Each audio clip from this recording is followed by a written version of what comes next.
So finally এই উইন্টারটা আমাদের বুঝিয়ে দিয়ে গেল যে না রে বাবা, ঢাকাতেও ঠান্ডা পড়ে। সো এই ঠান্ডার দিনে আপনাদেরকে স্পেশালি একটা কথা বলতে চাইবো,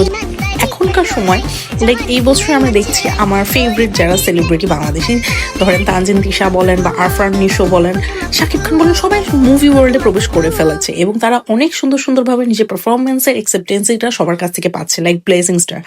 লাইক এত প্রেস পাওয়ার পরও আমার না বিশ্বাস করেন এখনো পর্যন্ত সেই সময়গুলো মনে পড়ে, লাইক আজ থেকে 6 বছর বা 7 বছর আগে বা 4 বছর আগে যেভাবে তানজিন তিশা, আরফান নিশো, অপূর্ব, তারপর মেহজাবিনের যে জড়িটা আসতো বা সাবিলা নুরও তো ছিলেন তাদের ভিতরে, লাইক আরো অনেকেই ছিলেন, বাট এই 5জনকে কেন্দ্র করে যে স্পেশাল কিছু কিছু নাটক বানানো হয়েছে এবং